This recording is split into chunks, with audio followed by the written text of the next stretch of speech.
A very good evening to one and all who have joined here us through medicine. Today, we have our most respected faculty, Dr. Priyanka Clementina Stephen ma'am. She did her MD from CMC Vellore. She's also the assistant professor in the Department of Anatomy, Bharat Medical College and Hospital. It's our pleasure to have you here, ma'am. Welcome. And today, she's here to give a small talk about functional columns. The session is all yours. Thank you. Thank you for your kind words. So, good evening to all. I'm Dr. Priyanka Clementina Stephen. So, a topic for discussion today will be on the functional columns. Yeah. So, before moving on to topic proper, when we talk about functional columns, usually it is perceived as a tough topic. But there are certain tips which you need to know so that in future, when you try to attempt your entrance exams, it will be easier for you to actually attempt questions on these. So if you remember the nuclear names and the cranial nerves which are associated with it, it will be easier for you to actually know about the functional columns. So this tabular column which you're seeing here is just to give an idea about the nuclei which are associated with the cranial nerves. So when you see the Edinger-Westphal nucleus, it is associated with the oculomotor nerve. And then we have two nuclei, namely the superior salivatory and the lacrimal nucleus, which are associated with the facial nerve. And then we have the inferior salivatory nucleus associated with the glossopharyngeal nerve. And then we have the nucleus ambiguus, which is associated with three cranial nerves in total, the glossopharyngeal nerve, the vagus nerve, and the accessory nerve. And then we have the nucleus tractus solitarius, which is associated with the facial nerve, the glossopharyngeal nerve, and the vagus nerve. And finally, we have the dorsal nucleus of the vagus, where the term itself is self-explanatory. So if you remember this tabular column, it will be easier for you to read and understand functional columns. So before moving on to the topic proper, we will have a small recap of how these cells are developing, how are they grouped into sensory and motor during developmental process. So when you see the first picture which you're seeing here, this represents a transverse section of the spinal cord. Okay. And this floor part which you're seeing, this will be the ventral aspect, and this will be the dorsal aspect of the spinal cord. And in the center, you can see the neural canal. Okay. And neural canal, on either side of the neural canal, you can see a depression known as sulcus limitans developing. So the neural tube initially will be a small slit-like structure.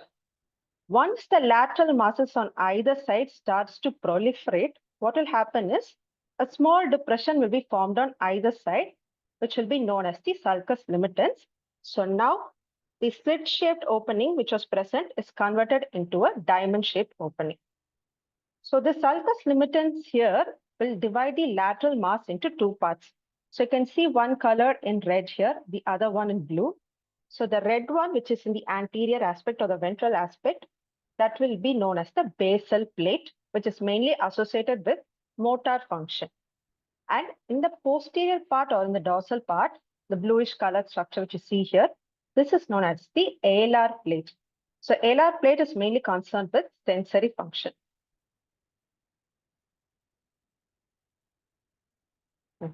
So that was what we saw in the spinal cord level. As you move higher up in the brainstem slowly, here you can see a cross section of the myelencephalon.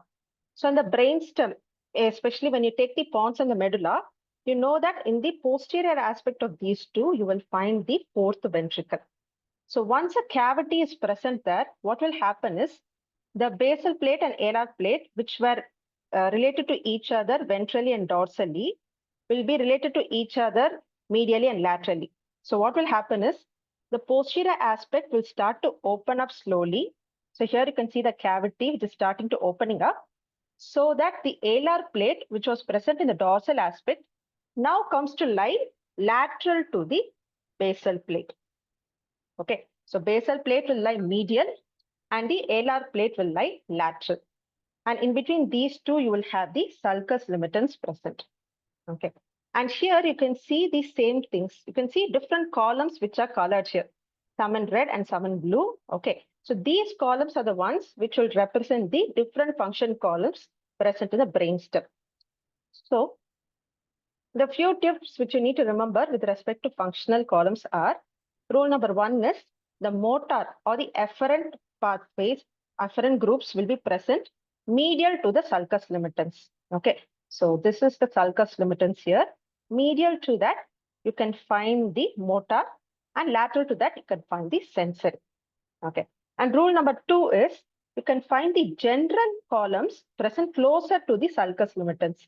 Here you can see the two general columns present closer to the sulcus limitans, and on the afferents also you can find the same. Okay, and then the visceral will be present close to the sulcus limitans. That is rule number 3. So general visceral afferent, and here general visceral afferent and special visceral afferent. So when they ask question in your university exams, they ask you to draw something like this on functional columns. If you remember these 3 rules, it will be easier for you to group all these and label them. Yeah.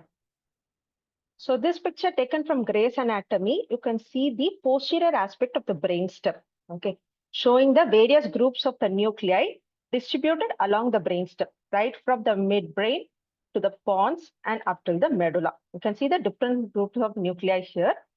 Now we will see each of them in detail. Yeah. So I've made this tabular column.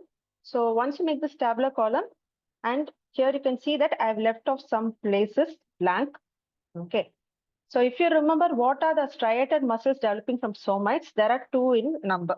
One will be the pre-aortic somites, and the others will be the muscles of the tongue, which are developing from the occipital somites. So these 2 you can group it under here. Okay. So the muscles of the tongue, all of us know, it is supplied by the hypoglossal nerve, except for the palatoglossus muscle. And then we have the pre-aortic somites, which will give rise to the extraocular muscles, which are supplied by the 3rd, 4th, and the 6th nerves, which are the oculomotor, trochlear, and abducens. So here you can mention midbrain. We have the 3rd and the 4th cranial nerve nuclei that you can mention here. And the 6th nerve is present in the pons. And then we have the hypoglossal nerve, which is the 12th nerve, which you can mention here. So this table you can make for yourself, and then you can read accordingly. So now we'll start off with the efferent columns first. Starting off with the general somatic efferent. So I already told you, these will be supplying the muscles which are developing from the somites. So 2 groups of muscles we already saw. One is the pre-aortic somite. Next one is occipital myotomes. So these muscles will further develop in future into the extraocular muscles and the muscles of the tongue, except for the palatoglossus. So you can associate the corresponding nucleus for each of these.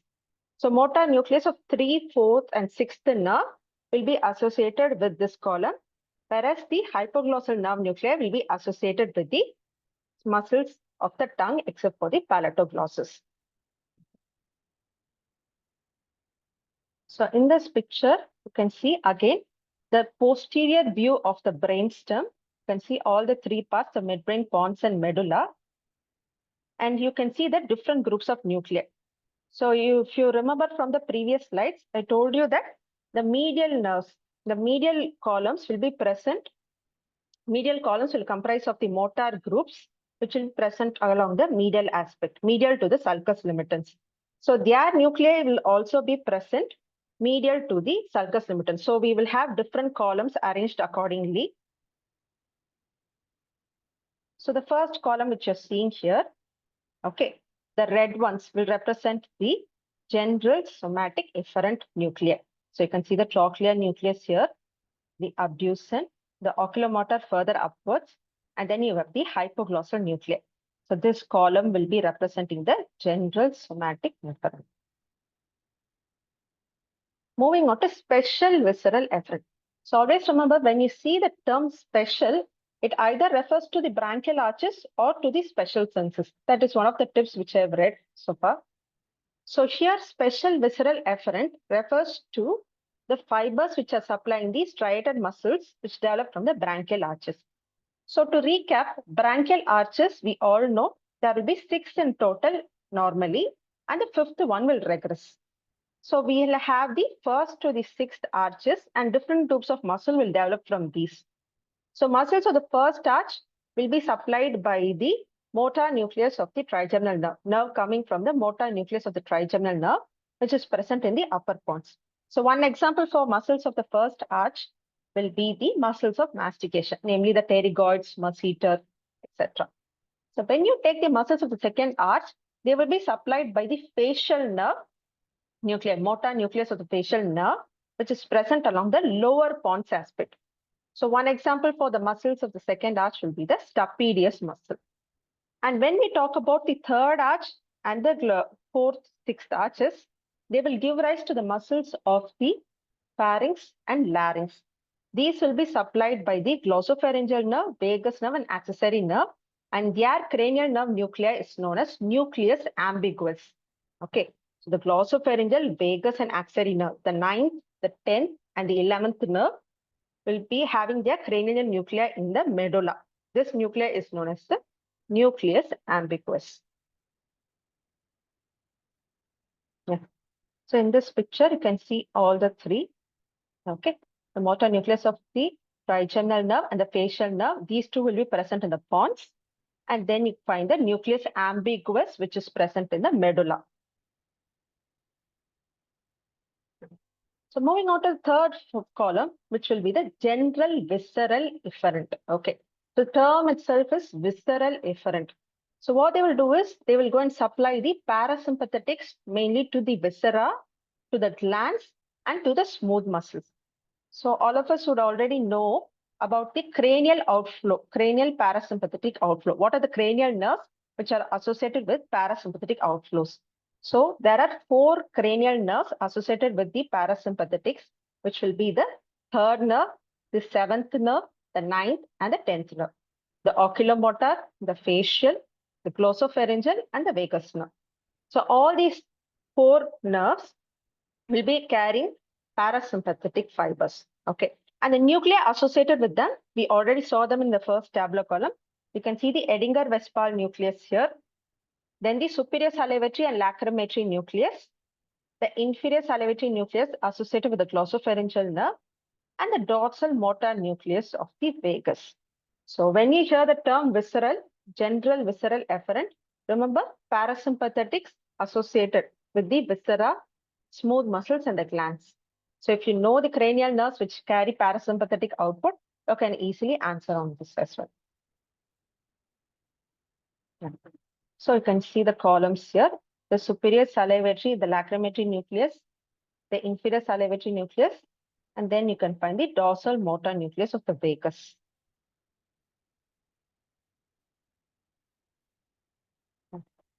Moving on to the general visceral afferent. Okay. So as the term suggests, it is general visceral afferent. So it picks up sensation. Afference means from the periphery towards the center, right? Okay. So it will pick up the sensations from the viscera, okay, and gut tube. So it's, sensations like distension, ischemia, all these will be picked up by the general visceral afferent.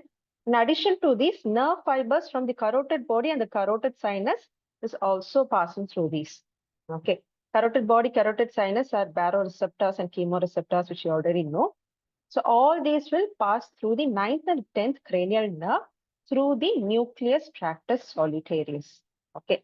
So afferent, when you hear the term afferent, remember it picks up sensation.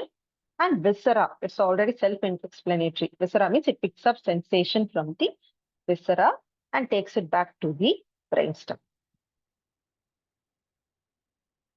Moving on to the special visceral afferent. So I already told you when you hear the word special, remember it's either from the branchial arches or associated with special senses. So special senses we all know: vision, hearing, taste, smell. So here when you see special visceral afferent, refers to 2. One will be the gustatory or the taste sensation and smell sensation. So gustatory sensations, we all know the tongue is mainly supplied by 3 cranial nerves picking up its sensation.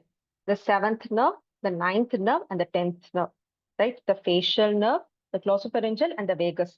So all these nerves will pick up sensation from the tongue and go and relay it to the brainstem. The nuclei, the group of nuclei here associated is known as the nucleus tractus solitarius. So in this picture, you can see special visceral afferent. Yeah, you can see special visceral afferent here, the group here, and the general visceral afferent. Both these columns lie at the same line. So moving on to general somatic afferent. So far we have seen the term viscera afferent. Here we are seeing somatic afferent. So soma, always when we hear the term soma refers to skin. That's what comes to our mind, skin or body wall, right? Okay. So general somatic afferent, as the term suggests, it picks up sensation from the skin and the mucous membrane. Okay. And this is done mainly by the 5th cranial nerve, 9th and 10th cranial nerves. Okay. And a small part of the facial nerve also picks up sensation from the skin as well. Okay. But the main fibers, main majority of the fibers from the head and neck, the sensations are picked up by the branches of the trigeminal nerve. Only few areas are picked up by the rest of the nerves. Yeah. So again, special somatic afferent. So special, again associated with special senses. So here when we talk about special senses, it's mainly hearing, equilibrium, and vision. Okay. And hearing is associated with a group of nuclei known as the vestibular nuclei and cochlear nuclei. So vestibular cochlear nuclei, when we see, we have 6 nuclei in total. So all these are associated with the functional column, which is known as the special somatic afferent. So to summarize all these, okay, I put it in short form, but I think it is self-explanatory here. Olfactory nerve, when you see, it is special visceral afferent associated with the functional column, special visceral afferent. Optic is associated with the special somatic afferent. Oculomotor, when you see, it is associated with 2 functional columns. One will be the general somatic efferent and general visceral efferent. Okay, and trochlear and abducens, when you see, it is only associated with general somatic efferent, going and supplying the muscles of the extraocular region. And then we have the trigeminal nerve, which is associated with the general somatic afferent and special visceral efferent columns. Okay, and when you see the main nerves here, you can see that the facial glossopharyngeal vagus have a lot of functional columns associated with it, because they pick up sensations or they go and relay, they go and supply a lot of structures in the body. For example, when you take vagus, vagus goes and supplies, picks up sensation from the heart, from the trachea, from the lungs. It also forms plexus over there along with glossopharyngeal nerve. Not only that, it also goes and supplies the gut tube. You can see a lot of functional columns associated with the vagus nerve here. Yeah. And vestibulocochlear nerve, when you see, it is associated with the special somatic afferent groups. Glossopharyngeal is associated with special visceral efferent and general visceral efferent. And it also picks up sensation, right? Okay. So it will be associated with general visceral afferent and general somatic afferent. An accessory nerve, when you see, accessory nerves only supplies 2 muscles, which you know. In the neck, it will be the sternocleidomastoid and the back muscle known as the trapezius. So it is special efferent, visceral efferent. And then we have the hypoglossal nerve, which will be general somatic efferent. We already discussed about that in detail. It will go and supply the muscles of the tongue except for the palatoglossus, which develop from the occipital myotomes. So as I said, to recap, first you need to know what is the alar plate and the basal plate, how they are distributed. So always remember, basal plate lies ventrally, alar plate lies dorsally. These two are separated by something known as the sulcus limitans. This will be the pattern in the spinal cord, but as we go upwards into the brainstem and the part begins to open up posteriorly, the alar part comes to lie lateral to the basal part. The alar part comes to lie lateral to the basal part. So you can see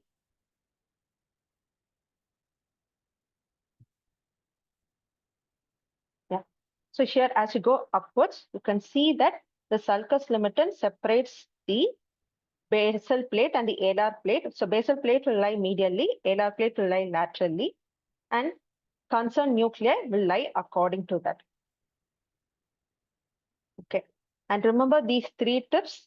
the motor columns will lie medially, okay, towards the midline of the brainstem. And when you talk about the sulcus limitans, the general columns will lie closer to the sulcus limitans and visceral columns will lie closer to the sulcus limitans. These all will be easy for you when you read for university exams. Okay, all these small tips are for you to actually go and attempt the answer in the exams. Okay, so when you go for NEET exams and entrance coaching, you need to remember this tabular column. Okay, so if you remember these tabular columns, you can easily write what are the cranial nerves associated with it. Because already in head and neck, you would have read about all the muscles of the head and neck. You would have talked about the branchial arches. We have talked about the cranial outflow of the parasympathetic. So if you remember what are the cranial nerves associated with each of these, you can actually answer this question easily. These are my references. Thank you so much for listening. Thank you so much, ma'am. I'll close the recording now.